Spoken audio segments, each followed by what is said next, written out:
Hello दोस्तों, जैसे कि आप जानते हो आज मैं हूँ चामुंडा देवी मंदिर में। चामुंडा देवी मंदिर में मेरे साथ हैं जो यहाँ पे सब कुछ देखते हैं, पूजा पाठ का यही सारा काम। तो हम इनसे जानते हैं यहाँ का क्या है इतिहास, क्या है यहाँ की परंपराएं, किस समय यहाँ पे आरती होती है, आरती का क्या टाइम है, सुबह शाम जो भी यहाँ पे आरती है उसका क्या टाइम है, ताकि आप लोग अगर आना चाहें तो उस समय पे आरती का भी आनंद ले सकते हैं। उसके बाद हम इनसे पूछेंगे कि मेले के लिए क्या तैयारियां हैं इस साल, क्योंकि 2 साल के बाद कोरोना के बाद यहाँ पे काफ़ी रश आने की। मंदिर का जो इतिहास है ये है शिव शक्ति का स्थान चामुंडा नंदीकेश्वर के नाम से विख्यात है। चामुंडा माँ का नाम है, नंदीकेश्वर भगवान शिव जी का नाम है।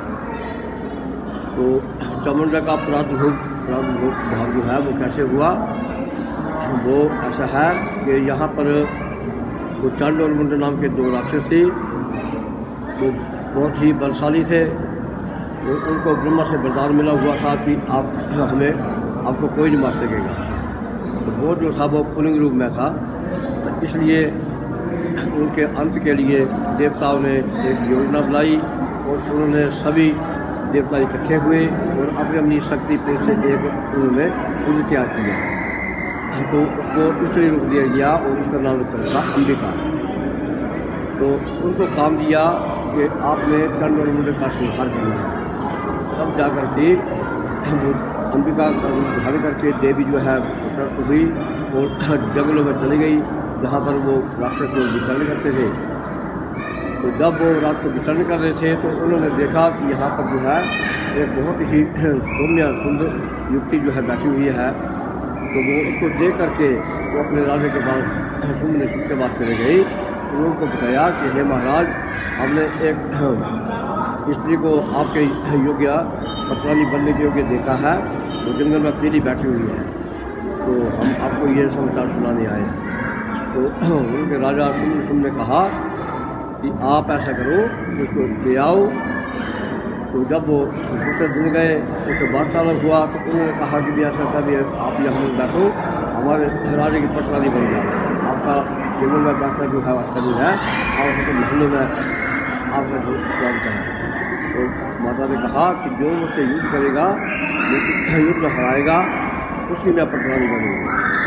उनका वार्तालाप करता रहा। उन्होंने कहा कि आप तो एक अबला है, नारी है, हम तो इतने बलशाली है, हमें तो ब्रह्मा से वरदान भी मिला हुआ है, हमें कौन मार सकता है, तो हमसे जिद मत करो और हमारा कहना मान करके आप चलो। तो ऐसे उसका वार्तालाप करता रहा, परंतु इसलिए हक रहा तो नहीं मानी। जब उन्होंने नहीं मानी फिर उनका युद्ध हुआ, उनका संहार किया। और उसका संहार करके इसका वर्णन जो है वो मार्कंडेय पुराण के अंतर्गत आता है।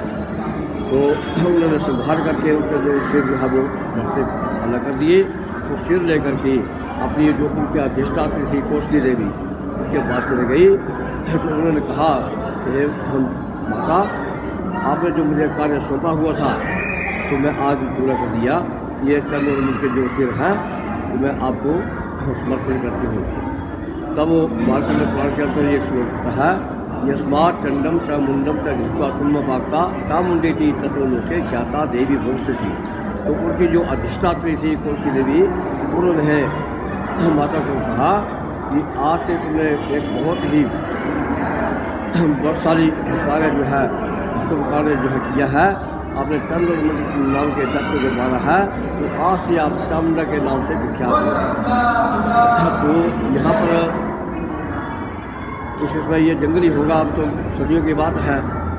तो यहाँ पर जो है तो लोगों में होती है कि ये 51 पीठ में है, तो ऐसा है 51 पीठ में नहीं है। इसका वर्णन जो है यहाँ पूरा स्वरूप है हमारा। ये जो मूर्ति है भगवान की विग्रह है, ये नेचुरल मूर्ति है, यहाँ पर प्रकट हुई है कि राजा को स्वप्न हुआ कि मेरी मूर्ति यहाँ पर पाली गया है, इसको निकालो या स्थापना करो। तब उन लोगों ने उसको स्थापना किया है यहाँ पर। तो उसके बाद तो मंदिर का जो जीर्णोद्धार होता रहा। तो तब से मूर्ति जो है ये ऐसे 7वीं शताब्दी के बताते हैं इसको। तो बहुत ही साक्षात मूर्ति है, सौम्य मूर्ति है ये। और माता जो है अपने भक्तों की हमेशा रक्षा करती है। जो भी माँ के द्वार में आता है तो खाली कभी नहीं जाता है, तो उसका आगे जाता है। तो यहाँ पर जो है अब पहले तो प्राइवेट कमेटी का संचालन था, उसके बाद जो है वो भारतीय हिमाचल सरकार ने ले लिया है। अब यहाँ पर जो है कि मंदिर यहाँ एक संस्कृत महाविद्यालय करता है, जो उसमें यहाँ पर श्रद्धालुओं के लिए लंगर की व्यवस्था है। अब रहने के लिए भी यहाँ पर सराय थी, पर आजकल कंस्ट्रक्शन का काम जो है वो चल रहा है। पुराना जीर्णोद्धार हो रहा है, पुरानी घाट दी गई है, अब नया बना रहे हैं, तो वो चीज़ भी बन जाएगी। तो काफ़ी सौम्य स्थान है, यहाँ पर खुला स्थान है, बाणगंगा साथ में बह रही है, भगवती का जो वाहन है वो है जड़ बूटी सब। तो यहाँ पर जो है वो प्रतिदिन एक मुद्दा जो है वो आता है।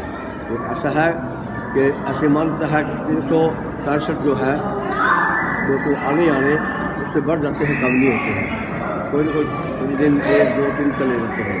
एक महातीर्थ भी है ये। तो दूसरा शिक्षा प्रशक्ति का स्थान है, भगवान नंदीकेश्वर जो है वो पास में उनके विराजमान है। तो उनका भी ऐसा है कि जब एक कोई बुढ़िया थी, उस बुढ़िया के बच्चे हैं 2, तो वहाँ पर एक राक्षस था, वो जिंदा बलि लेते हैं। पहले तो वह नरसंहार करता था, सदियों की बात ही राजा ने उससे कंप्रोमाइज़ किया कि हे राक्षसी, तेरे तो भोजन एक आदमी से हो जाएगा, वो तो नरसंहार क्यों करता है। तो उसको कंप्रोमाइज़ हुआ, तो उन्होंने कहा कि ठीक है, तेरे स्थान पे एक तेरे को बड़ी जिंदा मिल जाएगी, तो तेरा भोजन हो जाएगा। तो ठीक करता रहो, आते रहे लोग, आते रहे, करते रहे, करते रहे। जब पाप बढ़ गया तो बुढ़िया के एक बच्चा है, उसकी पहले बलि लग गई थी, अब दूसरी की बारी थी। तो भगवान साधु शिव जी ने साधु का रूप धारण करके वहाँ पर अलग जगा दिया। तो वहाँ देखा कि वो अच्छे अच्छे पकवान बना रही है और रो रही है। तो कहा भाई बोलिया, तो आपने एक तो अच्छे पकवानों की सुगंधी आ रही है तेरे घर से, दूसरे से रो रही है, क्या कारण है। तो उन्होंने सारा बता दिया कि मेरे 2 बच्चे थे, यहाँ राक्षस है, वो जिंदा बलि देता है, तो मेरे 2 बेटे थे, एक पहले बलि लग गई थी, अब दूसरी की बारी है, तो वह माँ की ममता है, तो इस कारण मैं आप बच्चे को विदा कर रहे हो, तो चलो माँ की ममता के कारण उसको अच्छा अच्छा खिलाती है, तो रो भी रही हो। तो ऐसा है। तो भगवान ने प्रकट होकर कहा, शिव जी भगवान ने साधु का रूप धारण किया था, उन्होंने कहा कि देख, मेरे को तो रोने वाला कोई नहीं है, मैं तो साधु हूँ, फकड़ हूँ, तो उसको तो इंसान चाहिए, तो मैं भी इंसान ही हूँ, तो तेरे बेटे के बदले मैं चला जाऊँगा, तो तेरा बेटा बच जाएगा, तो मेरे को रोने वाला कोई नहीं है। माँ की ममता थी, वो मार गई। उन्होंने कहा ठीक है जी, तो वो चले गए साधु जी महाराज। तो राक्षस को पता नहीं लगा उसका, तो राक्षस ने दूसरे दिन आतंक बता दिया। तो फिर राजा से उसका वार्तालाप हुई, में पता करो क्या हुआ। बोले उसने धोखा दिया। उसने कहा कि मेरे से धोखा दिया है कि आपने जो मेरे से कंप्रोमाइज़ किया था उसको तोड़ दिया आपने, कोई मेरे पास आदमी नहीं आया, और मैं नरसंहार करूँगा। तो राजा ने पता किया, पता करो किसकी बारी थी, गया क्यों नहीं गया। जब पता किया तो बुढ़िया सारी बातें उसको बता दी।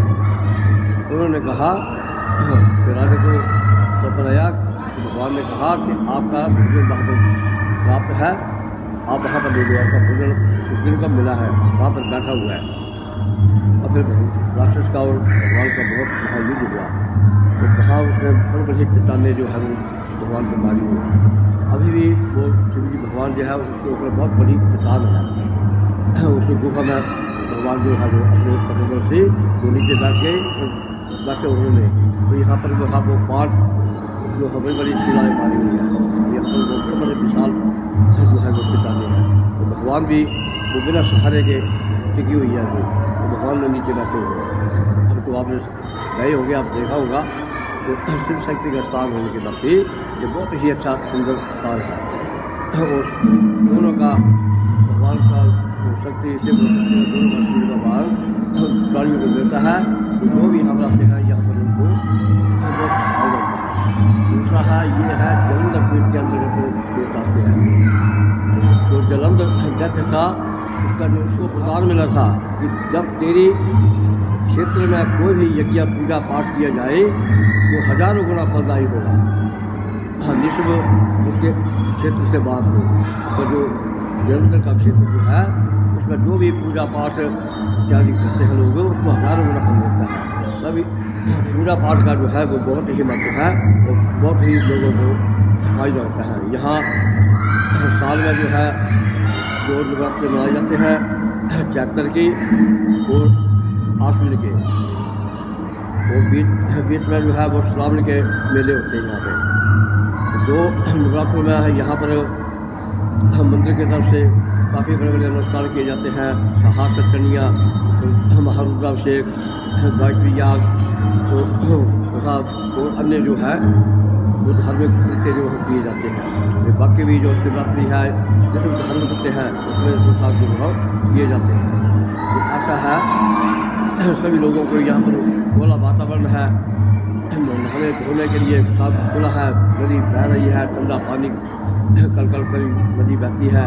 तो अच्छा यहाँ पर मौसम है, मौसम अच्छा होता है तो लोग यहाँ पर जो है वो बड़ी खुशी और बड़ा आनंद प्राप्त करते हैं। माता की आरती जो है बहुत जोश में होती है। ये सुबह 8 बजे, वो शाम को जो है वो मौसम के गर्मी और सर्दी में थोड़ा उसको चेंज कर देते हैं। अभी आज का जो है वो 6:30 से शुरू करते हैं और अब जो समय गर्मियों का आ जाएगा तो उसको थोड़ा चेंज कर देंगे, 7:30 तक कर देंगे तो और टाइम चेंज होता है। और सुबह का जो 8 बजे को है वो कल वही आपने इतना टाइम दिया अपना कीमती